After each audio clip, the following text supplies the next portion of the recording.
São 7 horas e 18 minutos. Estamos de volta pela nossa Jovem Pan com o nosso Jornal da Manhã, edição Cuiabá. E hoje temos o prazer de receber aqui o secretário de Saúde do Estado de Mato Grosso, Juliano Melo. Bom dia, secretário.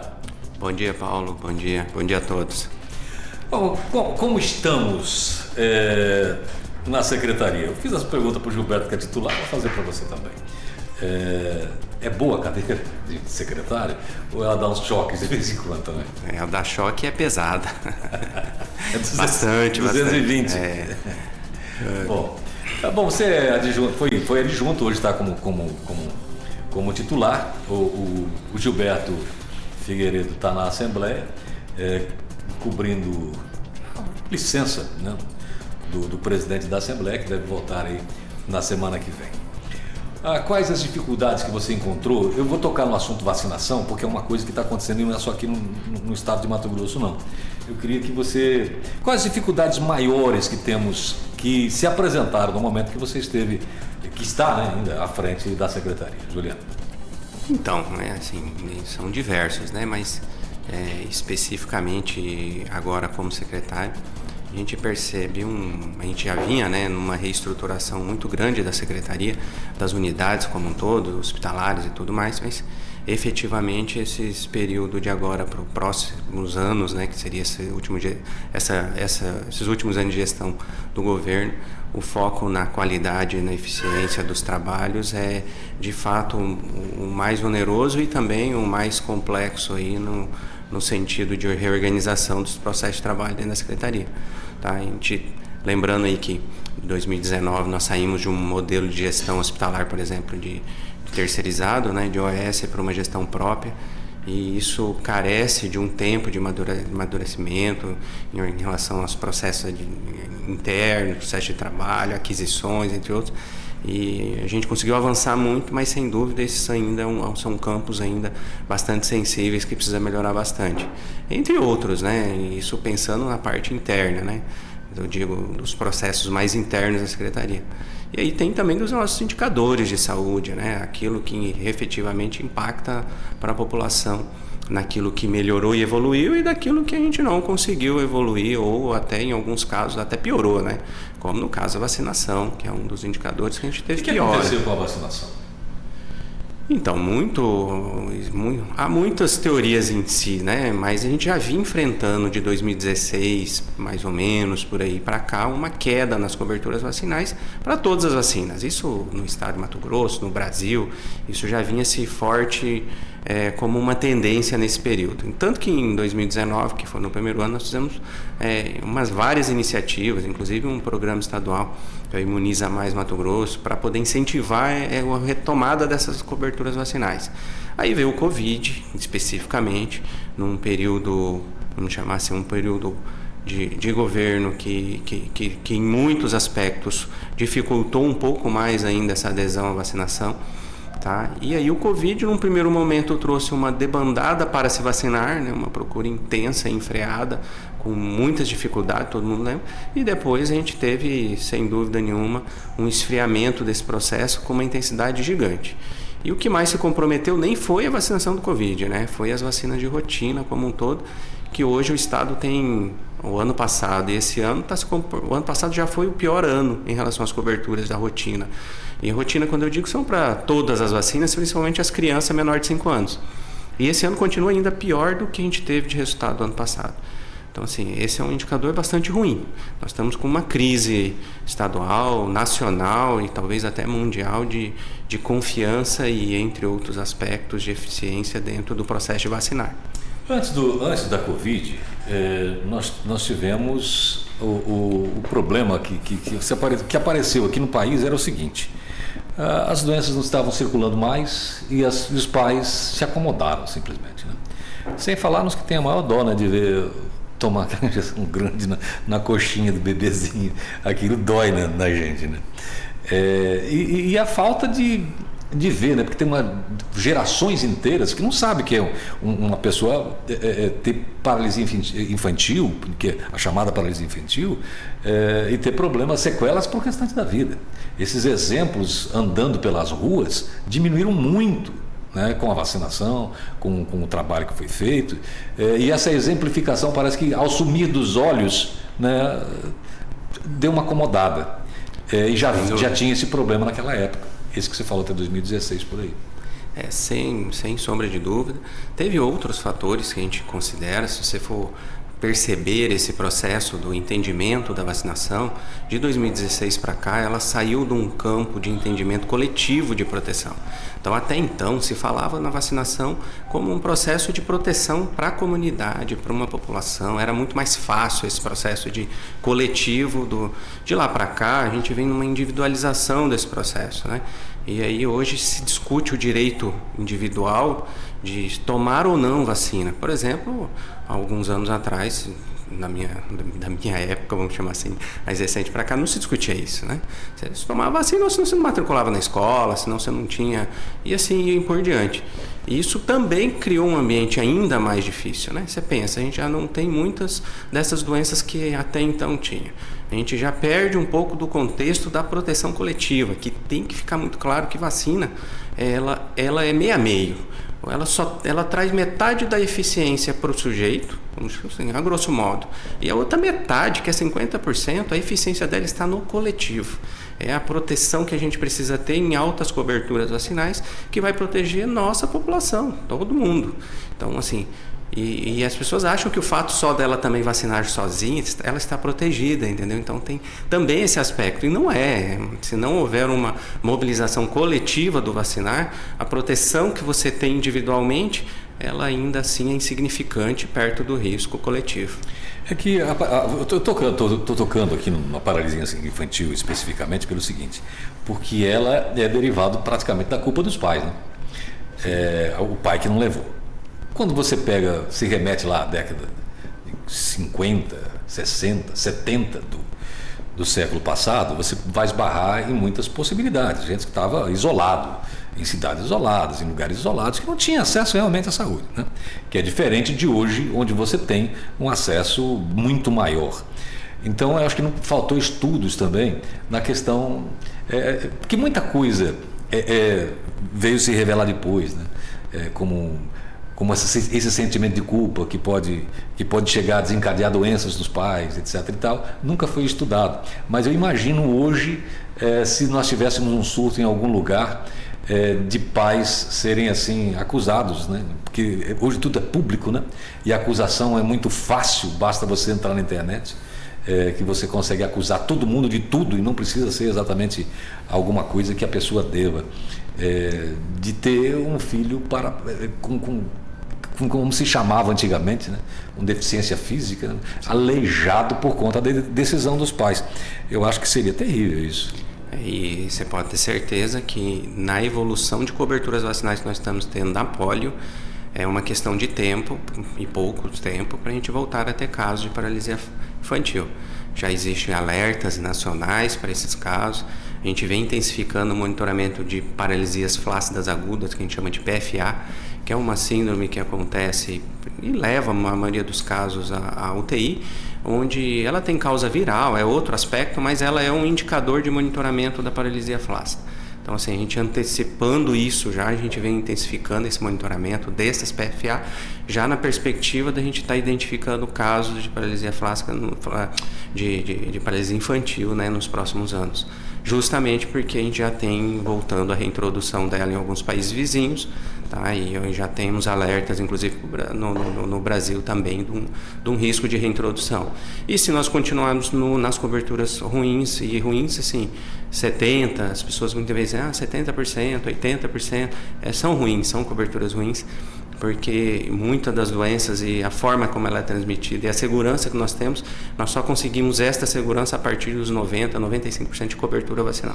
Ou seja, simplificando, se houver um número grande de pessoas, uma comunidade se vacinar inteira, a eficiência da vacina chega bem próximo de 100%. Agora, se uma ou duas pessoas se vacinarem, aí você tem 50% no máximo, é isso? Exatamente. Vinícius. Bom dia, secretário. Seja muito bem-vindo. Aqui é o nosso convite. Obrigado por ter aceito o convite aqui, né? Para estar conosco. Bom dia. Então, secretário, eu quero ver, porque estamos num momento de grande investimento, né, na Secretaria de Saúde, com 6 hospitais em construção, né? O Hospital Central, né? Até o governador esteve lá fiscalizando as obras, né, esses dias, né? Está bem adiantado, né? O novo universitário, os 4 do interior, os regionais aí, né? Juína, Tangará, Alta Floresta, Confresa, né? A minha pergunta para ti é a seguinte: o quanto que isso vai mudar no atendimento, né? Vai reduzir filas, né? Tempo de espera? O que o cidadão pode esperar, né? Com a entrada em operação desses hospitais todos, especialmente aqui na região metropolitana, né? Porque tem a Santa Casa também que uma hora vai ter que ser devolvida, ela não é um hospital estadual. Houve uma requisição, né, administrativa da Santa Casa. Como é que vocês estão vendo isso, essa devolução da Santa Casa? No que momento o Estado vai sair, né, da Santa Casa? E mesmo onde está o Hospital Júlio Miller hoje, é um hospital estadual na origem, né? Ele vai retornar, enfim, como é que vocês estão vendo essa redistribuição aí? Nós estamos hoje com o Hospital Central com 90% já das obras concluídas. A gente já está em fase de aquisição de todos os equipamentos, mobiliário, já está começando esse processo, inclusive de instalação de algumas coisas desses equipamentos. O Hospital Central ele vai sim complementar um serviço hoje na Baixada Cuiabana e no estado, né? Porque ele vai ser o principal hospital de referência estadual na hora que ele estiver pronto, principalmente nos procedimentos e nos processos de mais alta complexidade que nem hoje nós temos ainda disponível, né? Aqui no estado, né? Na cirurgia cardíaca pediátrica, na neurocirurgia também, na neurocirurgia oncológica também, assim, uma série desses procedimentos que hoje ou ele está judicializando, ou ele está fazendo fora do estado, ou ele faz na iniciativa privada. Isso ele vem para resolver esse nicho. Obviamente sempre vai existir alguns procedimentos que pela característica do estado ainda a gente vai ter dificuldade de executar aqui, mas com certeza vai ser muito menos, tá? Muito menos do que hoje. Os hospitais, outros 4 hospitais do interior, regionais, eles vêm também para complementar um perfil de média complexidade e alta complexidade, principalmente, tá? Onde a gente tem uma dificuldade maior de disponibilidade de serviços, né? Tá? Justamente para a gente alinhando essa rede de hospitais, para a gente poder ter um deslocamento menor. Então, por isso que Juína recebe que é estratégico para nós. Hoje em Juína a gente tem um hospital que atenda uma referência ali na região, porque o deslocamento deles vem para Tangará, mas na verdade a maioria acaba vindo para Cuiabá. Confresa, e precisa dizer que a gente está talvez na região mais vazia. No Alta Floresta, que a gente tem uma demanda muito grande, o hospital lá, né, não comporta mais, né, então sim, precisa ser um outro hospital. Tá? E aí vem para o Júlio Miller, que ele tende, ou teoricamente, a ser um hospital de contratualização municipal, como ele é hoje, tá? Onde ele faz uma complementação de serviços. E no caso de Cuiabá, que assume a média e a alta complexidade também, ele tende a se vocacionar para atender esses 2 requisitos, principalmente complementando um pouco na gestante de alto risco, que é uma situação que está já no gargalo com Santa Helena hoje aqui em Cuiabá, né? Principalmente nesse aspecto. Na oncologia também se promete alguma coisa nesse perfil, vem se discutindo para implementar nesse perfil do Júlio Miller atual. E assim a gente a gente faria um portfólio, vamos chamar assim, de serviços disponíveis na média e na alta, que praticamente daria o dobro do que a gente tem hoje, tá? Considerando o nosso crescimento populacional e todas essas demandas, é o que a gente imagina que deva suportar vamos dizer assim, mais adequadamente a necessidade aqui da nossa população como um todo. A grande questão, acho que para os hospitais novos agora, talvez seja o risco do financiamento, né? Com essa questão dessa proposta de reforma tributária que está sendo colocada, o Estado tem um prejuízo, ou melhor, né, não sai numa situação muito legal. Então a gente ainda está avaliando o cenário, o governo, e principalmente a Cefaz, de como que isso vai impactar, até porque como que a gente vai tocar, se a gente precisa de investimento e precisa de recurso para tocar. A gente fez um plano contando com o que a gente tem de cenários prospectivos, né? Então se isso mudar, realmente é um problema no termos financeiros e de custeio dessas unidades. Os calendários podem ser afetados por isso? Porque estamos falando que assim, a obra física é um prazo, e você tem outro para equipar, e depois de colocar as pessoas nos cargos para isso, concurso público, etc, etc. Então, tudo é um tempo. É evidente que você terminar a obra física sem pensar no restante, aí você vai ficar com nenhum pronto-socorro aqui, que ficou uma disputa, teve que arrumar dinheiro de outro lugar, exatamente, ou incerteza se vai ou não vai, se vai inaugurar ou não vai, porque a obra física está pronta, mas não tem equipamento. Tem equipamento, mas não tem os profissionais para fazer, aí vai ter só ambulatório e tal. Você tem uma estrutura enorme com equipamentos, mas não tem pessoas. Esse calendário, por conta disso que você acabou de dizer, das finanças do Estado que podem ser afetadas pela reforma tributária, que tipo de atraso pode ter? Como é que está sendo levado isso hoje? Como é que vocês estão analisando? Não, hoje parou tudo, vamos esperar? Não tem. Todas essas obras estão em andamento, tá? Existe orçamento e recurso, como o governador fala inúmeras vezes. A gente não começou nenhuma obra dessa sem a garantia de financiamento para a execução delas. Elas são estratégicas na saúde, então assim, elas foram muito bem planejadas e para começar e finalizar, isso ainda não mudou nada. Tá? Agora, óbvio, né?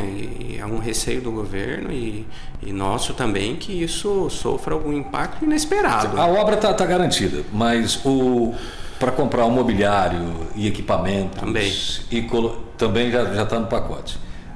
Concurso público, etc., já é diferente. Em concurso, a gente tem uma sinalização de um concurso para esse ano, né? A gente está trabalhando nele. Ele é pequeno, ele vai atender mais especificamente os cargos estratégicos, vamos chamar assim, tá? Que eu acho que é o que a gente demanda mais e mais urgentemente.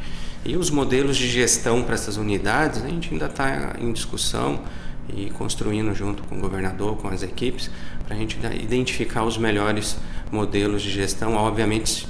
E aí é uma opinião mais pessoal, já diretamente, do que uma decisão do governo ainda, mas eu sempre preferi um modelo mais híbrido possível, né? Onde eu mesclo alguns modelos de gestão hospitalar e na grande maioria deles voltados ou para a OS, iniciativa privada, consórcios de saúde, gestão própria. Aí vamos dizer assim, as possibilidades são muitas de acordo com as experiências que a gente vê pelo Brasil inteiro aí, do que funciona bem e é o que a gente vai adotar. Mas assim, eu venho defendendo uma postura mais para ser um modelo um pouco mais híbrido possível, né? Até porque se você pensar, existe serviço na saúde que ninguém toca na iniciativa privada. É só por demanda própria. Vou dar exemplo, por exemplo, hoje nós temos um problema na oncologia com os cuidados paliativos. Tá? Os cuidados paliativos não dá lucro nenhum, vamos dizer assim, é um trabalho muito difícil de fazer. Praticamente tem que ser de gestão própria, entendeu? Não tem o que se discutir. Existem áreas de vazio de serviços de saúde que vai ter muita dificuldade para contratar privado, entendeu? Então, assim, provavelmente também vai ter que ser de gestão própria para poder funcionar, como com Fresa, por exemplo. Pode haver? Pode haver que haja algum interessado, mas na prática eu acho que tende a ser uma unidade de gestão própria, diferente dos hospitais novos, né, que estão em regiões que têm oferta de serviço. Então, assim, esse modelo um pouco mais híbrido aí, acho que tende a diminuir um pouco essa necessidade de concurso também, né, já que eles entram com uma complementação de recursos humanos. Vinícius. Então, dentro disso, ainda a questão da Santa Casa, né, quando é que vocês pretendem devolver, esse é um ponto. E assim, o Cuiabá está sob intervenção, né, todo mundo está acompanhando. E uma tese que surgiu aí foi de estadualizar o HMC, né, o Hospital Municipal de Cuiabá se virar um hospital estadual, né? Como é que vocês veem isso também? Né? Não dá, assim. Essa questão da gestão, se ela é municipal ou estadual, ela está muito relacionada a quem contrata, né? No caso do HMC, como uma unidade própria do município, ela acaba fazendo a primeira porta de entrada da urgência e emergência em si. É muito complicado falar que isso fica em gestão estadual, tá? Porque na prática, imagina, né? Eu tenho um paciente que está na UPA, que acidentou, a primeira porta de entrada tende a ser o hospital municipal, sim, e gestão municipal. Tá? Isso não impede, se uma hora o Estado também querer ou vocacionar alguma unidade para fazer uma porta de entrada, entendeu? Mas, em tese, sempre tem a tendência e funciona bem. E aí, partindo do HMC para frente, vamos chamar um paciente que precisa de uma neurocirurgia, a gente referenciar ele, aí sim entraria os hospitais nossos estaduais. Então, assim, não vejo essa discussão como possível, tá?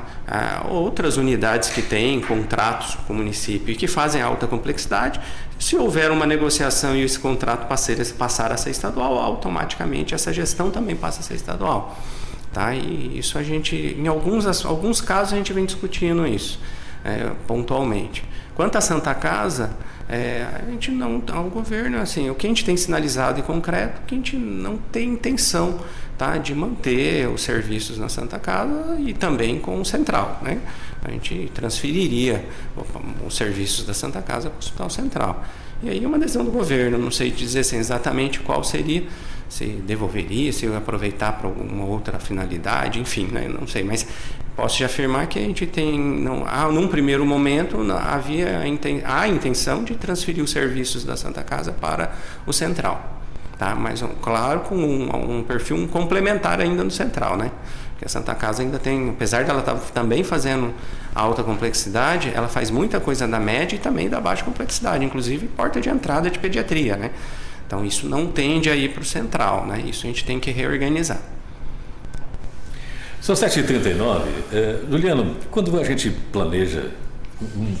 Tem um plano tão arrojado como esse que foi feito, desenhado por essa administração na saúde, você tem um período em que o próprio projeto te atrapalha de fazer muita coisa. A pergunta é, como está a saúde no interior, né? Nesse momento em que está se desenhando um futuro para a saúde, mas ela precisa andar agora. E nós temos a capital, que é o grande... que é o refúgio de todo mundo do interior, falou em média e alta complexidade, é para cá, não tem para onde ir. Que está com problemas também. Como é que está se administrando esse grande problema que você está projetando alguma coisa, mas ele não está funcionando ainda, né? Ele tem prazo para isso. E até lá, como é que se leva? Como é que você analisa a saúde no interior? Ela está complicada? É o que se pode fazer? Não dá para melhorar mais? A questão é esperar realmente que esses equipamentos que foram planejados comecem a funcionar para as coisas andarem, e até lá vamos se aguentando, é isso? O cenário do Estado como um todo passa, obviamente, pela capacidade operacional e de gestão dos municípios como um todo, né? Porque o Estado hoje tem 8, 9 hospitais, vamos chamar assim, estaduais, né? E o restante, todos dos 141 hospitais aproximadamente que nós temos no interior, eles são municipais. E assim, nos 4 primeiros anos de gestão, principalmente 2021 e 2022, o Estado, a Secretaria de Saúde, sozinha fez um investimento muito alto para esses municípios, em termos de infraestrutura, de custeio, né, de recursos, para eles melhorarem as suas infraestruturas também dos hospitais e UPAs, unidades básicas, entre outros, como nós estamos fazendo nas unidades nossas. Para você ter uma ideia, acho que nesses 2 anos dá em quase R$500 milhão, tá, entre recursos excepcionais e recursos extras que foram repassados para esses municípios, para essa linha de investimento, custeio, reorganização de serviços. Os municípios também vêm com uma dificuldade grande, assim, tem que levar e pôr isso na conta, tá? Que em termos de arrecadação e gasto com saúde, os municípios sofrem muito mais do que antes sofriam, né? Hoje os municípios estão na casa aí de 20% a 30%, tá, de gasto com saúde, tá? E em compensação nós temos um desfinanciamento a nível federal nessa mesma proporção. Então os municípios já ficaram um pouco no gargalo com isso. No entanto, o Estado, como teve um fôlego nesses 4 anos, a gente conseguiu recompor uma parte disso. Então, teve muitos lugares que avançou, teve muitos lugares que complementou serviço. E lembrando, quando a gente fala de saúde, que a gente fala que avançou, a gente está falando na média e na baixa complexidade, quando a gente está falando do interior, nós não estamos falando da alta. Tá? Em raras exceções, a gente tem algum outro procedimento vinculado à alta. Então, esses ainda estão sofrendo. Então, se hoje um paciente precisar de uma neurocirurgia e ele tiver em, sei lá, qualquer município do interior, ele vai acabar vindo para Cuiabá. Isso sempre é um transtorno, isso é sempre difícil, tá? Isso é sempre, tem um delay entre o ideal e o que era necessário. No entanto, quando a gente vai para a média e a baixa complexidade, que seria na média que a gente fala que é UPA, pronto atendimento, houve um avanço, a gente percebe que houve um investimento e um pouco mais nessa área. Quando a gente vai para a atenção primária, a gente já percebe que houve uma regressão nessa etapa como um todo. Talvez não, com certeza o Covid atrapalhou bastante os investimentos e o fortalecimento da atenção primária, tá? Porque obviamente no início houve uma desmobilização muito grande. Então hoje muitos municípios têm equipe desfalcada, tem unidades que ainda não estão atuando, tá? Ou tem unidades que estão atuando aquém do que é necessário. Então, assim, esse campo a gente não avançou tanto, que é o que a gente precisa avançar agora nesses próximos anos. Tá? A reorganização da atenção primária, vamos chamar assim, o fortalecimento dela, seja estrutural e no processo de trabalho principalmente, porque o que a atenção primária é? Uma unidade pequena, uma casa, um local, onde ela faz o acolhimento no primeiro e se ela tiver suporte para isso, ela resolve mais de 90% todas as doenças, vamos chamar assim, daquela comunidade. Então, assim, o que a gente precisa fazer daqui para frente é resgatar esse processo e valorizar essa etapa para diminuir um pouco essa demanda de média e até de alta complexidade dependendo. Então, por exemplo, linhas de cuidado do AVC, do infarto, tá? Psiquiátrico, entre outros, que a gente está fomentando e reorganizando até no campo do financiamento daqui para frente, vocacionado para estas linhas, para que já tiveram a chance de reorganizar a unidade, de melhorar, de reformar, de construir. Teve várias unidades que foram construídas nesse período, tá? Hospitais de pequeno porte. Então agora é estruturar a lógica do funcionamento disso baseado nessas linhas e sempre vocacionando ele para a atenção primária.